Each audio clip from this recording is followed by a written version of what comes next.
100 people. Hey, getting ready for the new year. This is gonna be one of the most important webinars you're on. The sales manager is the difference maker. All right, I'm here, Nick. Thank goodness Paul's Yeah, in the baby. house. We're here. We're excited. We Let's had a do this. I'm excited. This is going to be great. Cool stuff. Let me present my screen and we'll get going here. Appreciate your patience. Yeah, we got 100 people all over North America here, Oh, Paul. I So love that. I freaking love that. Let's get it going. Okay, good stuff. I'm going to share my screen right here. Boom. Sales manager. Can you see that? that's right. Driving growth, sales growth and revenue. Introduce yourself, Nick, for that. Not that everyone doesn't know who you are, but Yeah, I mean, I'm Nick McLean. I'm one of the co-founders of the Reside platform with John Cheplak, Preston Guyton, and Sunit Agarwal. And we are going to continue to do these webinars. They're free webinars. Keep coming back. We're going to keep adding more value to the industry than any other company, specifically to broker owners who want to build teams within their brokerage, the team ridge model. Call it what you want. We're helping a lot of people in those arenas. And also top producers that are ready to build their team and team leaders that are ready to build and scale a proven and repeatable system and model that works across all marketplaces. And I've been a top real estate team leader for the last 14 years. I founded my company in 2012, 2010 to 2012. We sell over 500 homes a year in a small marketplace. And what I'm most proud of is the sustainability and the profitability of my company. At seventh level, I don't go on appointments and I run a team that has the numbers in place that allow me to work on other businesses like the Reside platform, like property management, like investing in my portfolio, like coaching one-on-one to help people grow their businesses. And I think that's why you build a team. Is the reason you build a team is so that you can go out there and do higher energy level production, higher energy thoughts. I don't think it's freedom. I don't think you build a team for freedom so you can go to Cabo and get lazy and fat. I think you do it so you can get fit and healthy and have more energy and just raise your a level of contribution to the communities you serve. I met Paul about a decade ago. Paul was one of the top Zillow reps at the time. I'm 2 hours, 3 hours east of Zillow, Seattle headquarters, right? And I remember advertising on Zillow in 2008. They were giving away free zip codes back then. They were begging us to be on their platform. They just wanted listings. And then Paul came on the scene and he started selling advertising in terms of zip codes and he rose to the top. He rose to the top. He was the shooting star at this Zillow company, and he's one of the best salespeople. He's one of the best sales managers I've ever met. Period. End of story. 10 years later, we're working together at Reside. He's our sales director. He probably impacting a lot of the people on this webinar now. He's probably talked to you. He's probably following up with you. So you know his level of follow up. You know his level of skills. That's not by accident. I think everyone should sign up for the Reside platform and on the website just to experience what it's like to have a real sales manager give you a call. To actually hear a real sales manager, give him objections, put him off. See how many times he's willing to call you over the next year before he actually gets an appointment with you. I mean, Paul is a pro, when you experience what Paul does, what you're doing is you're experiencing what you need in your company. And if you were to have that person in your company, I'm telling you, it's going to double, triple, quadruple your sales. He's been a vice president of sales and marketing at other tech companies, lead generating platforms. Um, he meets with the C suites, and so he's been part of build ups and exits. So, Paul, welcome to the webinar world. I'm excited for this sales manager that was experience. quite the intro. I appreciate you. Yeah, I think one of the things I was thinking about is, you know, I had been a part of a couple of different startups, tech companies, and when I was running a 25-person sales team and 15 SDRs, so there was like 40, but the 25 salespeople, we were doing 2 million MRR, 25 million ARR, new revenue, software at a $599 price point. So it was just like volume. We're doing 400 units a month. So the equivalent would be if you were selling 400 homes a month, we're doing 20 a day over 20 business days. And it was just boom, boom, boom. It was fast paced. You had to stay on top of it. But so I was really happy when, if I had $1 million producer, $1 million in software sales, 1.5 million, they'd be part of the president's club, do something fun. But the equivalent would be if you're selling $599,000 price point homes, that'd be $100 million producer on your team. The equivalent of $1 million software salesperson at my price point is equivalent of $100 million person on your team. And he had 25 of those. So I understand a little bit about sales, but I can tell you, you want those top performers. I loved my top performers. I wanted them to make as much money as possible. Best case scenario for them, they're making like 20%. Best case. I've always thought about real estate as like, oh my gosh, you make 50%. That's incredible. And when these people come on your team, they have a chance, no risk, no liability, headaches, no leads. That you provide everything and you give them a chance to make 50%. That's incredible. I've always thought I should go into like real estate, but I don't. So anyway, I love what I'm doing with Reside. Love working with Nick, John, Sanit, Preston. A lot of you guys know them, but we're here to talk about sales manager. This could impact your team. This could be the thing you need for 2025. Some of you don't like doing this yourself, so you need to hire someone that can do it for you. Here's what a sales manager will do. They'll impact revenue. They will drive sales growth. They will build a culture of productivity and accountability. You got to write that down if you're taking notes somewhere. They impact revenue. They drive sales and sales growth. They build a culture of productivity and accountability. Any thoughts on that, Nick? Yeah, I mean, knowing that a sales manager, well, most salespeople only make 20% of the total sale. And that's probably a pretty good cut in tech, right? Here, I made 20% of the annual contract or of the monthly. And then in real estate, that's a good point. It's like you get 50%. Well, not all teams, but even we struggle with that as team leaders. It's like, how do I convince an agent to do this work and work for me if I'm on my team when they can get 90% or 100% somewhere else and I'm only giving them 50 or 35 or 20? It's like you need to get out of the tunnel vision and get into funnel vision, which tunnel vision is you're just seeing it through what the real estate industry. Funnel vision is look at the sales industry. Look at the total market of sales out there because your sales manager may not come from real estate sales. Your sales manager might come from the tech world. Right. Like Paul's never sold real estate and we hired him. Right. Your sales manager might be a coach or a recruiter. Your sales manager understands metrics and numbers. But Well, yeah, they're going to impact sales by knowing your numbers. I mean, if you looked at your leads in the last 30 days, and we'll talk about the numbers, yeah. if you were to increase the number of contacts or the number of calls by 20%, if this person could impact the number of calls made in 2024, in the last 12 months, by 20%, theoretically, it'll increase your sales 20%. Right? Yeah. If they can increase your bodies, the people in your office by 20%, it's going to be 20% more bodies doing 20% more action.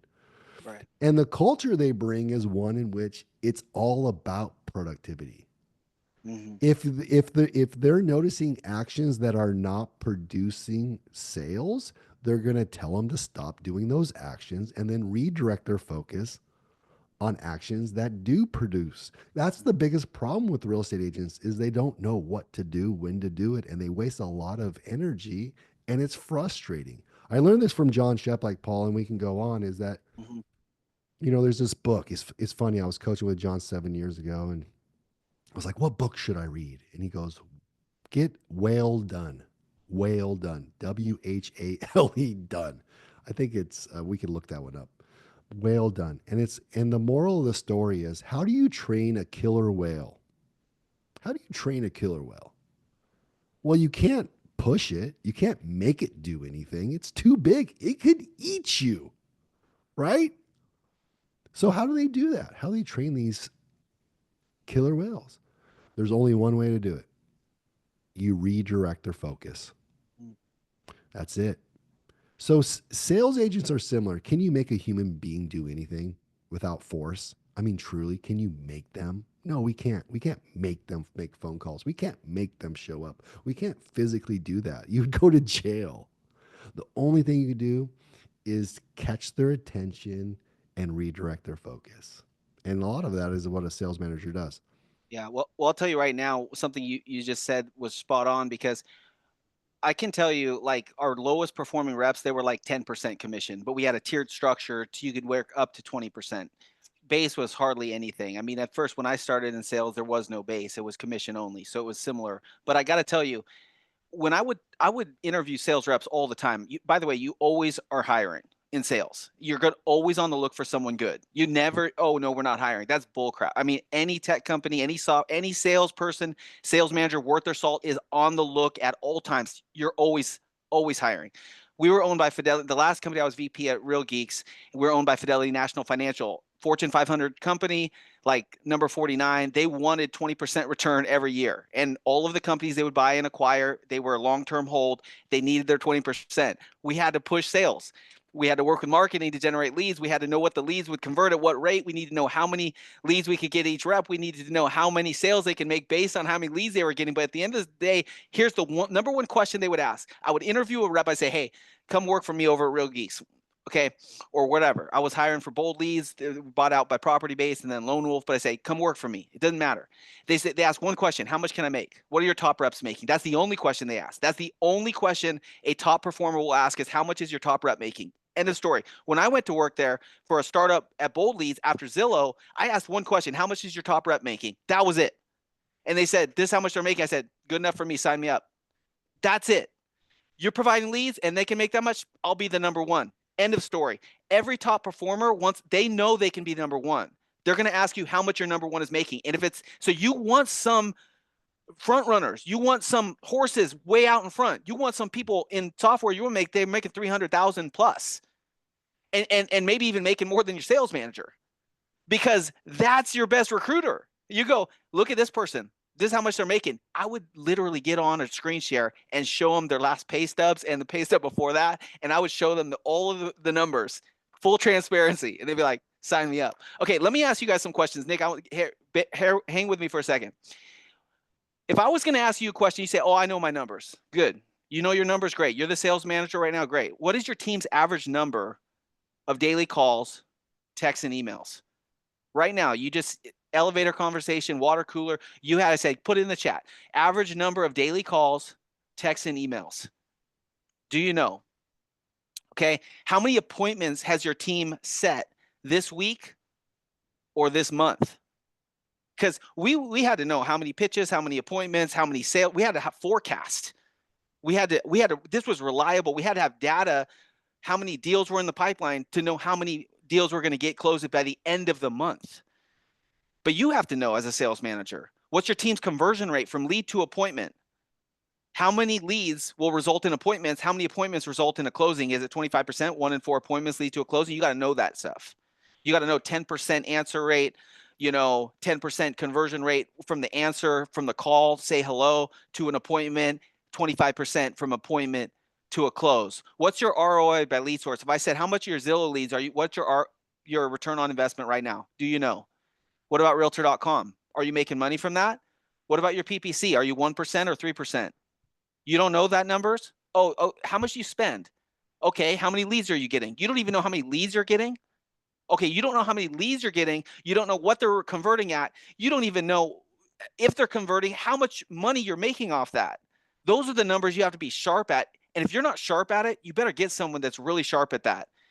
It blew my mind at Zillow because I ran into Jeff Glover on one of the accounts that was spending like $100,000 a month out of Michigan. I was like, in 2013, I was like, what the heck is this guy, dude? He's got this baby face. He's just buying leads. And I knew the rep. She worked on my team and she was selling him leads. You know what? He knew what his ROI was. He was making a whole lot more than $100K a month off Zillow back in the day, 2013, my gosh. And everyone I worked over the years in lead gen, I worked with a lot, Gary Ashton, Robert Slack, Rob Golfi. You know these names. And they're spending money. Well, guess what? They know what the return is. That's good money. They're spending X to get X. You got to know that. And if it's not producing, you got to know that. You can't spin your wheels. Even as a VP of sales, I had to work with the VP of marketing to understand the different lead sources. We had to generate leads for software and to know which ones were converting at what rates, what affiliates were providing best leads. How do you track and ensure follow up on new leads to make sure it's being done in 24 hours? Do you have systems? Here's some other numbers you need to know about. Who are your top performing agents? What are their metrics? I had to know like what time my top reps were starting, how long they were working, when they were on calls, how many pitches a day they were making. We had a tracker. I don't want to scare you with what we were doing, but it was called Prado Score. And I would know the minute they made their first call, I would know about it. And I would see how many calls they would make. I would know when they had a Zoom, the Zooms were registered. Every time they clicked on the CRM, I would see it. We had Prado Score. We give them a daily score that would measure every single mouse click and everything they did. It would even show us if they were surfing Facebook or whatever the heck. It was very sort of invasive, but sort of interesting. And we basically just monitored these reps to make sure that they were, you know, doing the things they need to do to be successful. But you don't have to be that invasive as a sales manager for a real estate team. But do you even know how many calls they're making, how many appointments they're on, and what their pipeline looks like? And how do you hold agents accountable for their goals?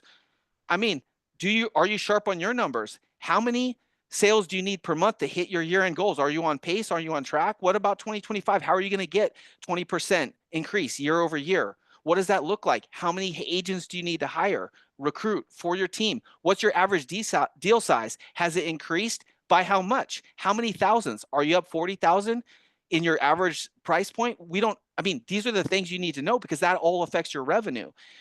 Here's how many recruits are you bringing in? How many do you need to bring in? What's your retention rate? Because if you recruit 10 and you're going to only get 3 that'll stick, how many deals are you going to expect from the 3 that stick out of the 10? And what's the time expended to get 10? How long will it take you to recruit 10 so that you can keep 3?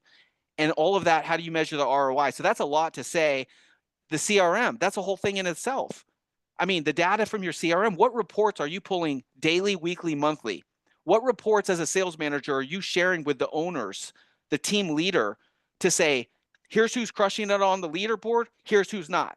Here's the activity it takes to be successful, here's what it takes. And then you can address gaps in team performance. So that was a lot about numbers. Nick, do you have anything to add to that? There's a lot there, Yeah, man. a lot. There's so much. I mean, when it comes to lead gen, right? And we're talking to team leaders all the time.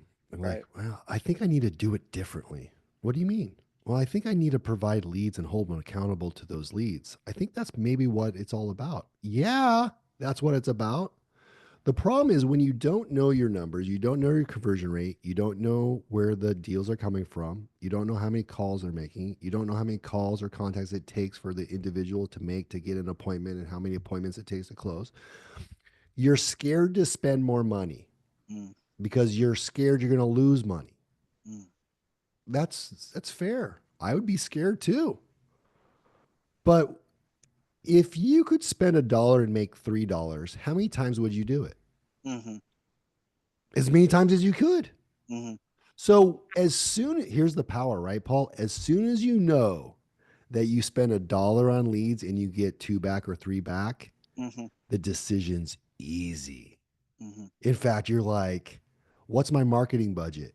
As How much much as more can I human, how spend? much money do I have? Let's go. And how many people can I get? And Yeah. so it's kind of a mindset thing, right, Paul, where it's like, it's not a mindset, but it's like this. I ask people this. I ask them, what's your marketing budget? And they go, I don't know, 1,000, 2,000. I Mm-hmm. don't know, Yeah.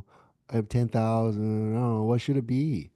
It should be as much as humanly possible, as much money as you can. Because if you have a machine that turns $1 into $2, you do it as much as Mm-hmm. humanly possible. Mm-hmm. It's almost like asking an investor, like, how many deals you're looking to buy? Well, just one. What do you mean? If it makes money, you want to do it as many times as possible. Mm-hmm. So that's the point I want to get across, Paul. And what you said about hiring was brilliant. And Mm-hmm. I actually stole this from you to a certain degree. Was when I talk to a new agent on the phone, new agent meaning they don't even have their license yet, Right. right? I don't hide the fact what my top agent makes. I learned this Right. from you, Paul. My conversion rate quadrupled Mm-hmm. in terms of getting people inspired, motivated, willing, um, committed to getting their real estate license, like quitting a six-figure job plus to go into real estate. When I started doing this, my top agent makes $331,000 a year. Oh, Mm-hmm. wow. Mm. Yes. It's not like, well, on average, my average or my bottom, right? Not everyone makes it. It's like going to a listing appointment and saying, well, if you don't price it right, it probably won't sell. You're not going Well, to get hired. it takes. There's no. They're not asking about what's the percentage of the split or anything. They're asking how much can I make per deal. That's all I wanted to know in sales is on every commission how much on average am I going to make. If I'm going to make 10,000, that's incredible. If I'm going to make 7,000, that's incredible. If I made 7,000 on average, okay, so I'm going to do on average one a month in real estate. First year one, 12 times that's 84,000 bucks. Okay, great. Now what happens if you do one and a half a month? Wow, now I'm six figures. Geesh, six figures. Okay, 120 year one. I mean, that's incredible. And you go, but my goal for every team member is two a month. Our goal is 24 transactions a year. Let me show you what that looks like. 160,000. You walk them straight out to a leaderboard that you have somewhere in your office and show them, you know how I said two a month? Well, this one's doing 40. And this one's doing, look at there, they're doing 30. 36. The year's not even over. You know what I mean? You show them your leaderboard and show them, and they can do math and they know, gosh, you're telling me I can make decent money at one a month and really good money at one and a half to two. And you got people doing 30 or 40. They do the math and they sign on so quick. You won't even know. I mean, that's recruiting. And that's what a And sales that and manager, that's yeah, that's a duty and responsibility of the sales manager. you're right. The sales manager, whether that's you or someone you put in that role, that's their job.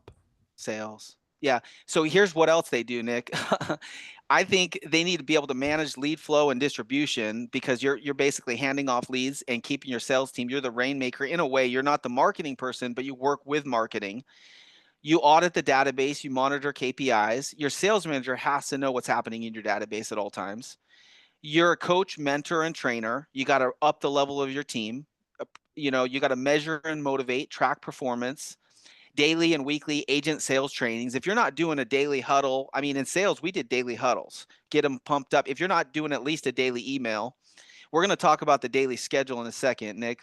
Like I have it mapped out to where from 9, like an 8-hour day. You're going to love that. But working with marketing to increase leads. I mean, if you're making sales, you just want to make more sales, you need to get more leads. And as a sales manager, just like, give me leads, give me leads, give me leads. I mean, marketing is usually the one that puts the brakes on it. But as a sales leader, you just want all the leads. You don't care how much they cost. You just want all of them. And so the owner might say, yeah, you better calm down. But then if you're sharp on your numbers, you go, no, I'm not going to calm down. Our Zillow was 5X. You better give me 5 times the money that you're hesitant to spend 10 grand and that 10 grand resulted in 50 commissions. That was a 5X. You give me 50 grand and I'll make you 250, $250,000. Let's go. Why would you hesitate? Per month. Let's go. So if you're sharp on your numbers as a sales manager, you tell the owners how much to spend based on your math, based on what the conversion rate is, and they listen. They listen to you because they want to make money too. Recruiting and team expansion. Your sales manager needs to be the one to have the pulse on the size of the team, but also the growth goals. They're motivated. We're going to talk about how to incentivize a sales manager later. Sales revenue, transaction growth, sales forecast. They better know how much money they can increase the team next year based on how the head count, based on the lead count, based on everything else. Onboarding, productivity training, modeling and mentoring, building relationships, communication, and maintaining culture. That's a whole heck of a lot. Sounds like an overwhelming job. I've got it broken down into just 4 focus areas that we can just like, at least there's 4 pieces of the pie. So forget about that whole thing I just said, and it all fits into 4 things. Number 1, model and mentor, lead by example. We're going to talk about how that plays out in the daily schedule. Number 2, build relationships. Number 3, expand the team expansion, recruitment, it falls under that. And number 4, measure and motivate. We're talking performance metrics, KPIs, monitor calls, set expectations. So everything falls under those 4 focus areas. Sales manager, I don't care if it's business, software, or real estate. I'm assuming it's all the same. You lead by example, you build relationships, you recruit and expand the team, you measure and you motivate, and you repeat every single day. here's what we're at the end of the day, here's what we're talking about. We're driving revenue through accountability. A good sales manager will establish daily activity expectations, track KPIs, calls, conversations, appointments, pendings, closings, implement regular check-ins to review performance, offer feedback, adjust strategies. They will audit sales calls, lead follow-up to maximize conversion rates. So it's high accountability. And, I love that. Accountability is the cornerstone of any high performing sales team. And it starts with a sales manager who holds themselves accountable first. So, Nick, you have anything on accountability to add to that? Yeah, I do. I mean, when you have this sales manager role, and a lot of times the sales manager, again, is the team leader, but the team leader is also in production. So they're leading Mm, by example by being out of the office. mm, But they really need to be a full-time sales manager, right? So then they got to go back and check the CRM at night or in the morning, right? The top team leaders that I know, they're in the CRM for at least an hour a day inspecting. mm, At some point, they get a sales manager that can inspect the database and the CRM, checking the calls, checking the mm, metrics, making sure people are making their phone calls and holding them accountable. And then a lot of teams, they have like one meeting a week, mm, one meeting a month. And you nailed it, Paul. A daily huddle is critical for your success. mhm, Can you get them to show up day after day after day? Can I get mhm, you to show up for 5 minutes for a huddle, 10 mhm, minutes for a huddle, mhm, 15 minutes for a huddle? Like you're more likely to work out if I can get you just to put one foot in the gym. If I can just get you to drive your car to the parking lot, I'm like so much more likely to get you in the gym and do one lift. Can I get you to do one lift, one tiny little thing? Right? Because that one tiny little thing might turn into another lift and another lift and another lift. And then we got momentum. So the sales manager has this roster and they have they got Paul. Paul's already doing 100 calls a month. But you also have Jeff, and Jeff made 0 calls in the last 7 days. Do you guys have any agents that made 0 calls over the holidays? mhm, Yeah, lots of you, right? Let's get them in there, right? Get them to show up. And then once they're showing up, we start inspecting them. We mhm, start listening to their phone calls, mhm, recorded phone calls, and giving them constructive, productive feedback so they mhm. can improve their skills. Yeah, well, I gotta brag about you, Nick, for a second. The reason I selected and I first met Nick McLean, because I was leaving Zillow and I had to go to a different market 3 hours outside of Seattle. And I was sort of curious who was out in the middle of nowhere. And I found this guy, Nick McLean. Back in the day, this guy, 2013, was doing like 50 million in 2012 with his team. It was like the first year of his team. He did 50 million. Who's doing 50 million in Wenatchee? I can't even I'm like Wenatchee. No one can even pronounce that. Yeah, Who's doing 50 million? $100,000 price points. Yeah, I'm like that. No, this guy. Who is this guy?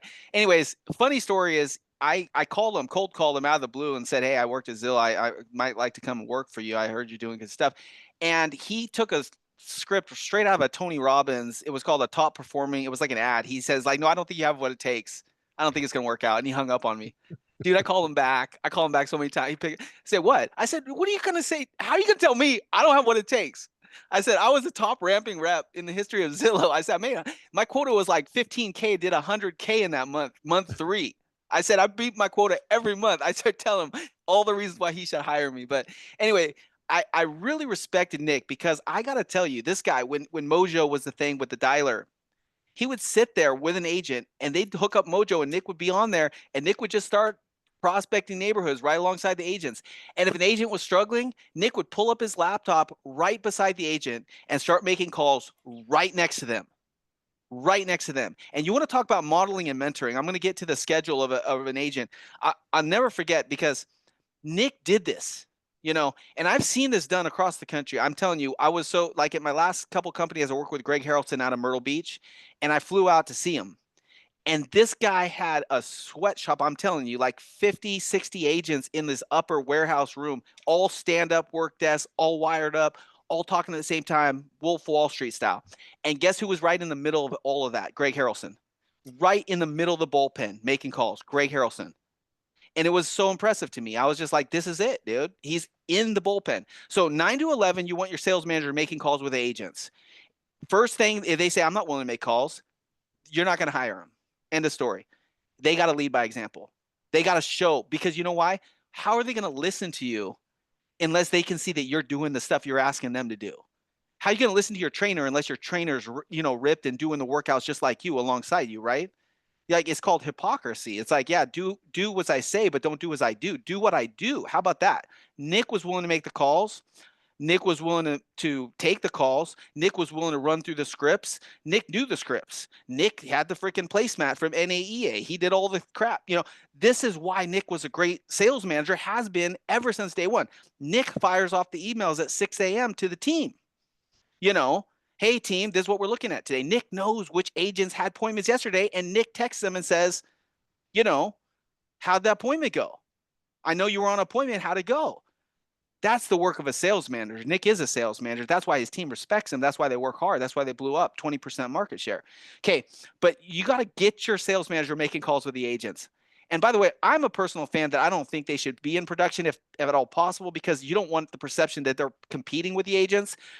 There's a small chance that your agents could be better than them, and also that them being accused of cherry picking the lead. So I just think it's better if a salesman, like when I was a sales manager, I just, if anything I came across, just gave it away.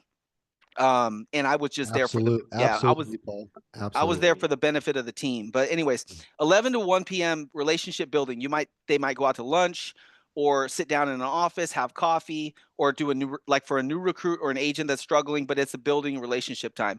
Yeah, that 11 to 1 right there, Paul, could be Yeah, one. That's the one-on-one. You could have a that's a one-on-one one-on-one. meeting. That's the one-on-one. That's a skill building. I mean, That you're yeah, pouring after. into your top agent, pouring into your Yep. top Yep. producers. Hey, let's come and make calls with me at the office and let's get some coffee afterwards. Hey, you know what? After this, I know you, let's talk about it. 1 to 3, you're on the phone recruiting.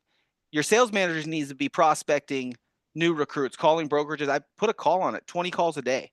Tell them you make calls, recruiting calls, and have a CRM just dedicated to recruiting. Put all the agents in there and just have them fire away at recruiting from other brokerages. Just like it's sales, right? They're making sales because every agent that comes to your brokerage, was that worth 200,000 over 4 years, or some, like, I've heard an agent say an agent for them is worth $1 million.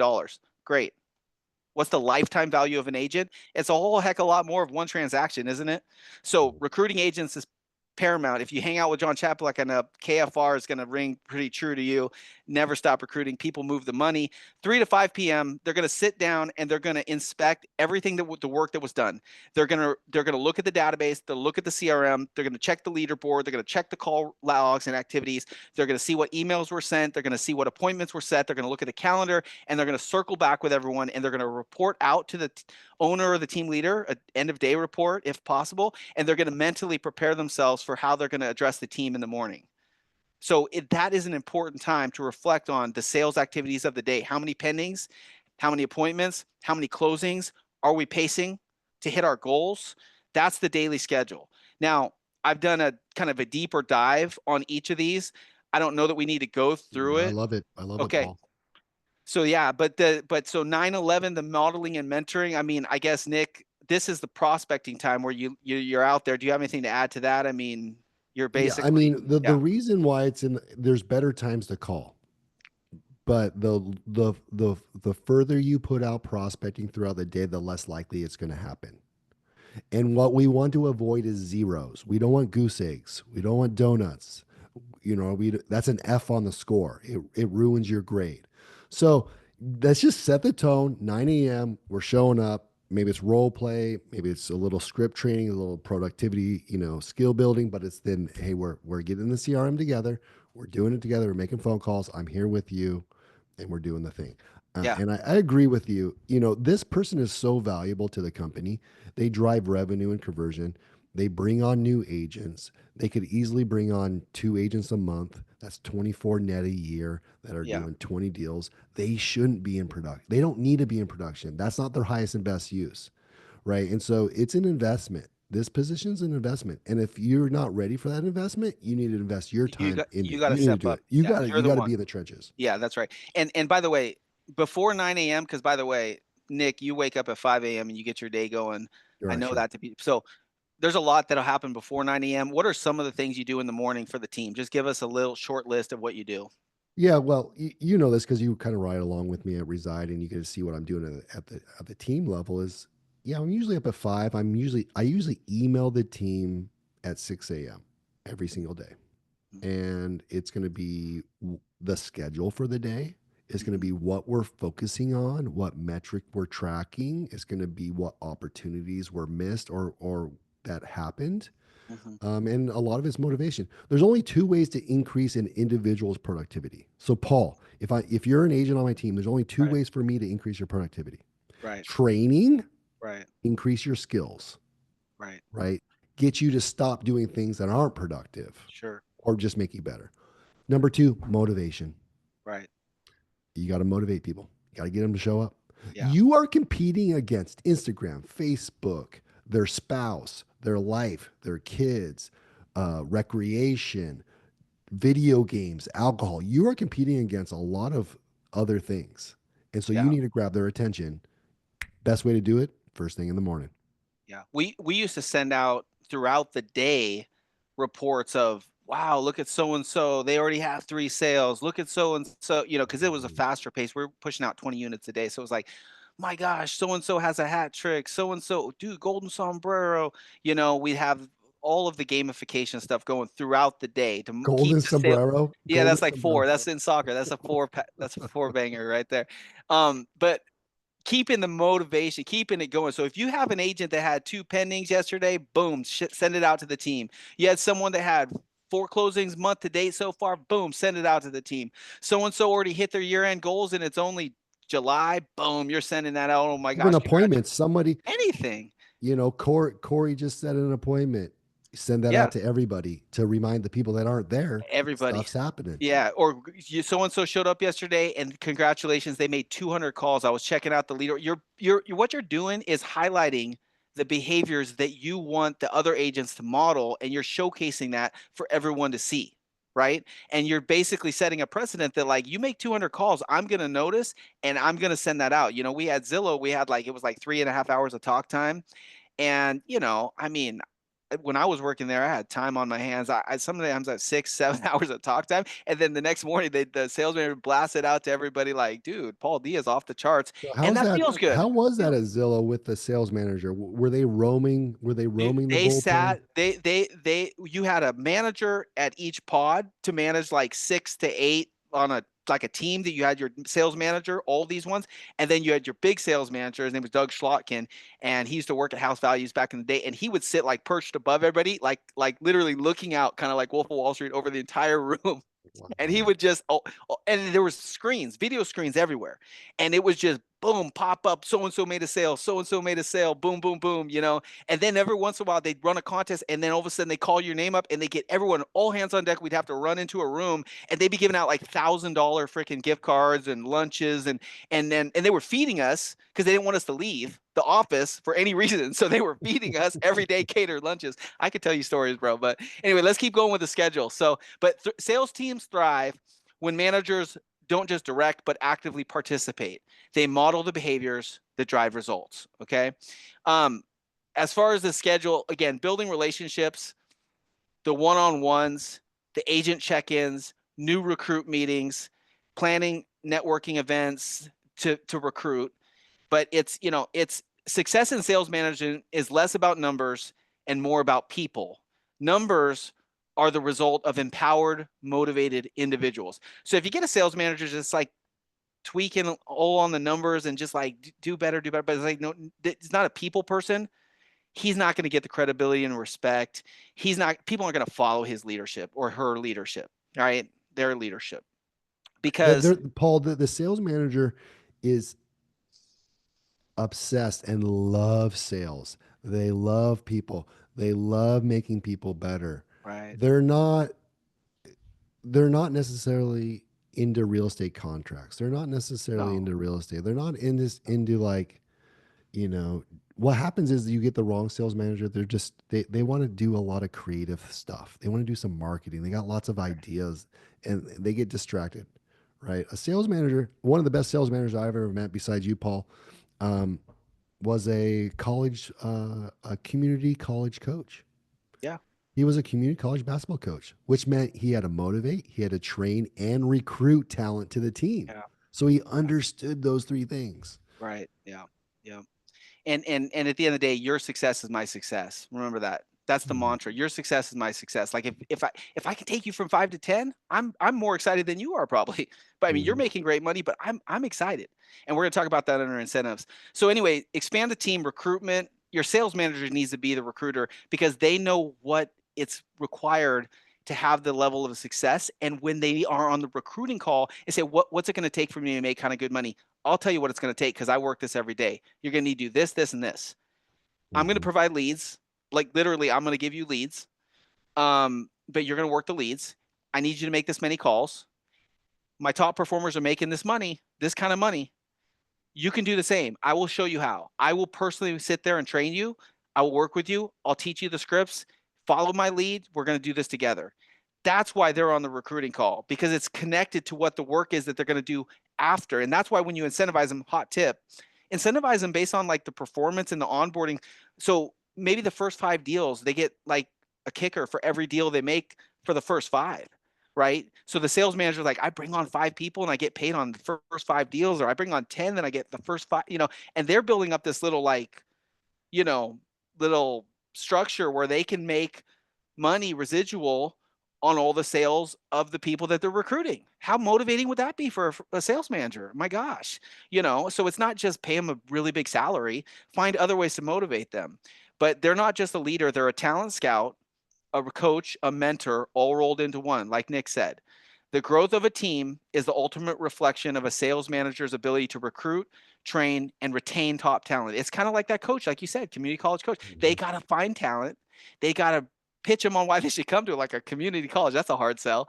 Yeah. Then they've got to train them at practice and make them better. And, not too good because they'll leave you for D1, but good Well, that's the whole point. Well, enough. that was I part of the get that. sales You're right. pitch. That was part of his sales pitch is like, I'm going to develop you into a D2, D1 player. Last Chance University on Netflix. There you go. There you go. Okay, so and then the final thing, track productivity. We're going to talk about that more, so I won't get into that. But you've got to measure and motivate. What gets measured gets improved. Inspect what you expect. Come on, this is some of the oldest. I mean, what you measure gets improved.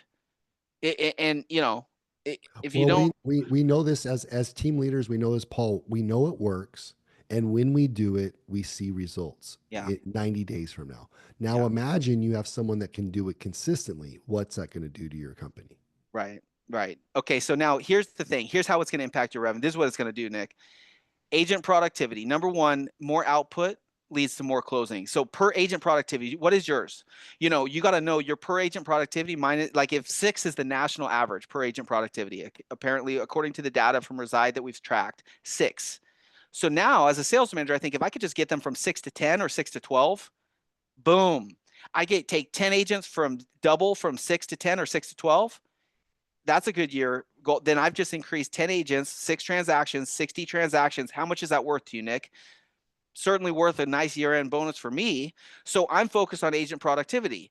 I'm also focused on team growth because people move the money. Cheplak, head count, get more bodies, double team size, take your team from 10 to 20. Some agents are like, well, I just want my agents to make really good money. So I'm just going to continue to buy leads and feed the lead. And they're not even working the freaking leads that you have. And guess who would work the leads? The manager from the Hobby Lobby down the street that's just never got an opportunity to make 6 figures because they're making 40K at Hobby Lobby. And they just didn't realize you could make 6 figures in sales. Otherwise, they'd be jumping all over it. And they'd work those leads that your agents aren't working. And that'd be great for your team. So hire that person, hire that college D1 athlete that just got out of school that's ultra competitive, super young, but just hungry. Team growth, lead conversion. If you're wasting money on leads that aren't getting worked, then you're wasting money on leads that aren't getting worked. I mean, I don't know what else to say, but the sales manager or a good sales manager will save you money because they're going to maximize your ROI by more efficient getting, Zillow is really important, by the way, for like they monitor your answer rate as a team. So if your team's not answering the phones right, Zillow's not giving you extra leads. You know that. And this is kind of the thing is, and especially a lot of your referral sources, they want to make sure they're giving the leads to the best agents and the best teams that are going to actually respect and work the leads and follow up.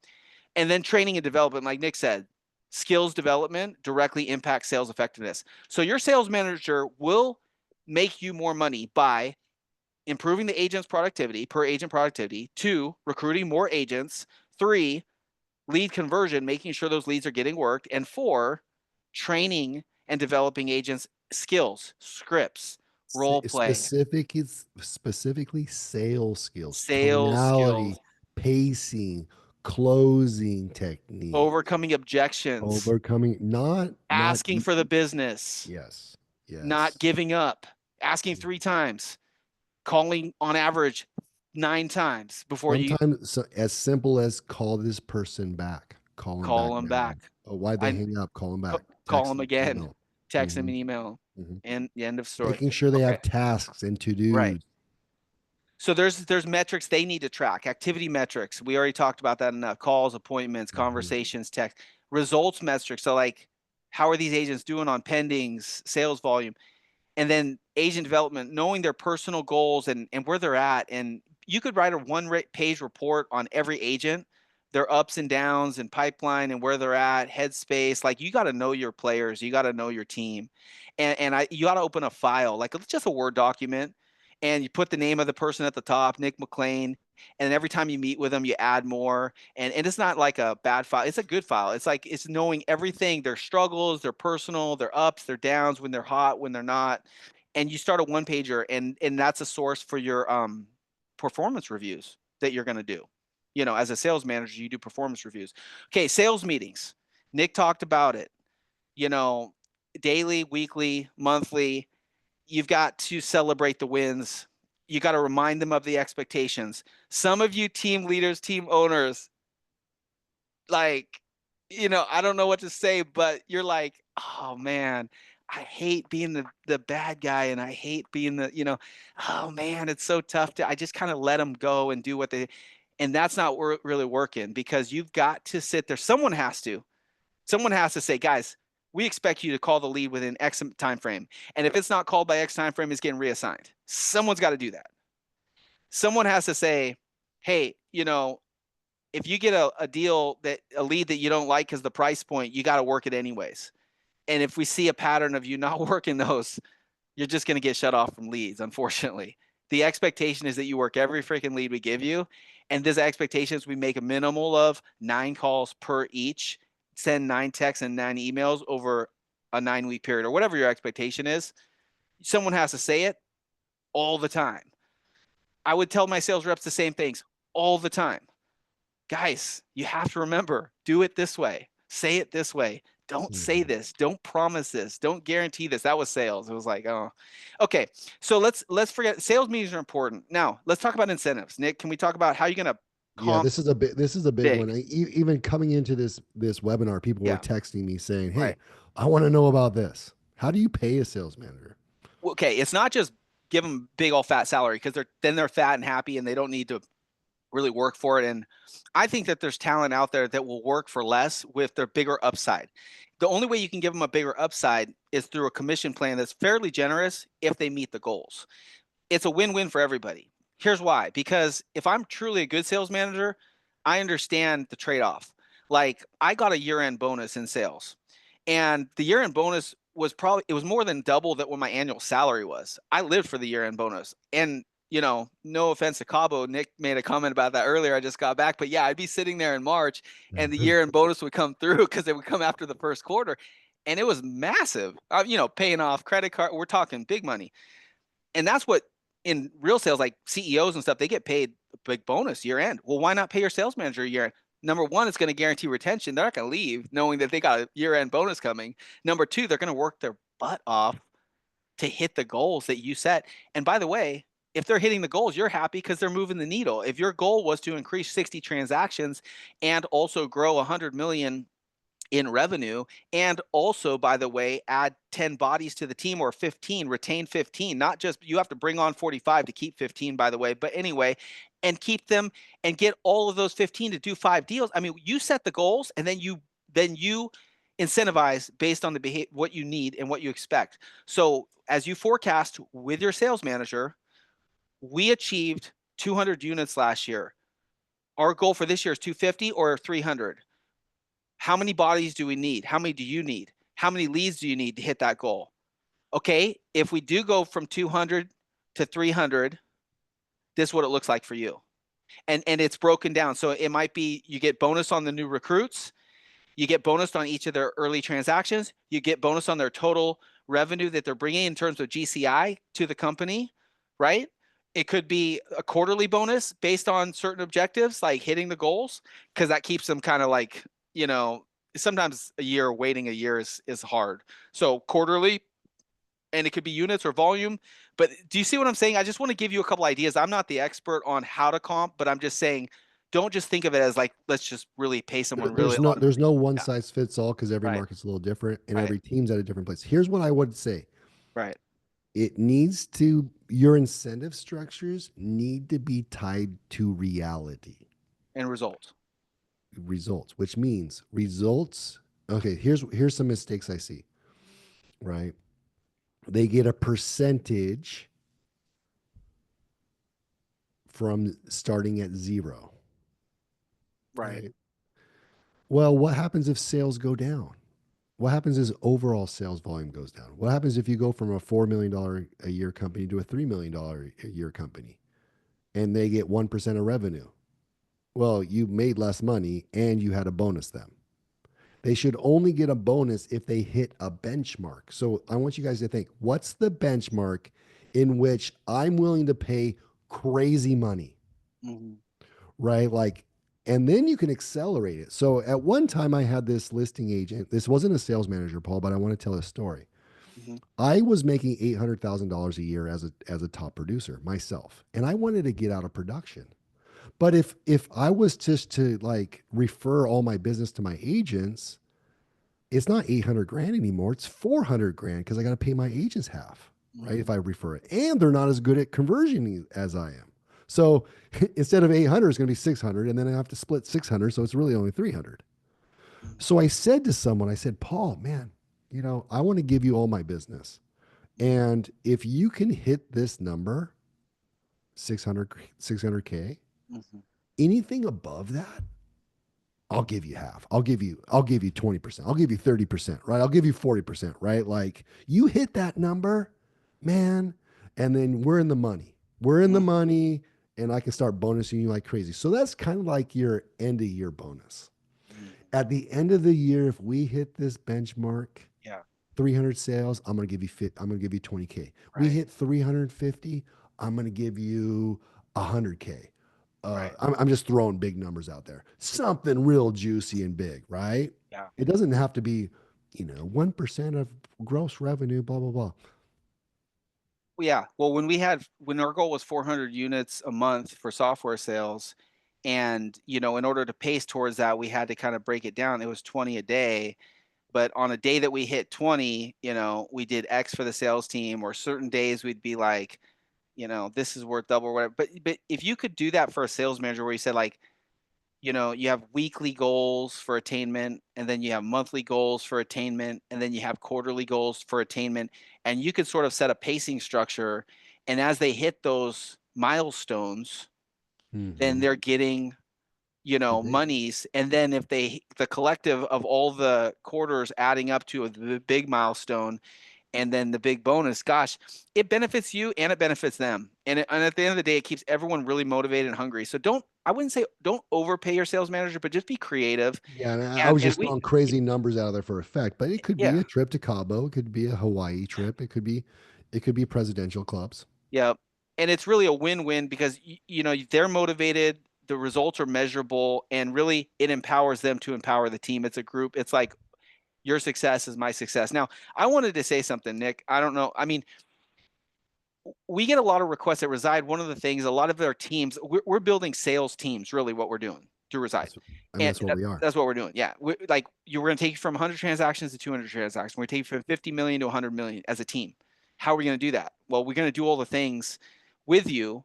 But one of the things, some of the teams are like, you're ready for a sales manager. But yeah, it's like, how do I hire? We're willing to, if you came on board with Reside, we would sit and help you strategically hire a sales manager. We would also help you, if you need training and coaching. and job descriptions and, resourcing for your sales manager. There's probably a lot more that we can do. But if you're a team that's ready for a sales manager, or you just have further questions, say talk to Nick or talk to myself, because we would help you with that. I mean, I And think also the interview when you hopefully you're going to be inspired by this and put out a job ad, a hiring ad. Like, I'm looking for a sales manager that can make anywhere between 70 to 300 grand, whatever, plus, base plus bonus. And you're inspired and maybe you get some applicants mm, and you're going to need to interview them. And so a lot of times we'll jump on an interview, like that interview I had with you, where you're like, I'm the number one sales rep at Zillow. Ah, man, I don't think you have what it takes, Paul. And I hung up on you, right? Because I was testing Paul. Does he really have what it takes? He called me back and go, did you really just hang up on me? I go, yeah, I don't think you have what it takes. I don't think you're serious. And he's like, you don't know me, blah, blah, blah. And that's what I was looking for. I wanted you to overcome that objection. And yeah, you were really, Paul, you were the first person to really get pissed. yeah. And that showed me something. I'm like, you're hired, man. Come on over. Well, yeah. So I would say this is like, if you have more questions, there's some things I could send you, some resources, PDF documents that we've compiled. I'm happy to send those resources. But if you just want a further discussion about what this could look like for your team, or maybe where you're at, Nick's willing to do a deep dive on your business, even look at your P&L. It's the perfect time of year. We've got time to sit down with you between now. It's the New Year's. We can look at your 2024 numbers, and we can look and come up with a strategic plan for growth for 2025. We're happy to do that all day long. So if you want our help, message us, DM us, email us, or Email's just probably best, actually. residediscover.com, whatever you want to do. And at the end of the day, we're here to help as a resource. So hopefully this was a great webinar. Hopefully you got some value from it. We appreciate you guys coming on board. And here's to your success in 2025, right? We'll see you later.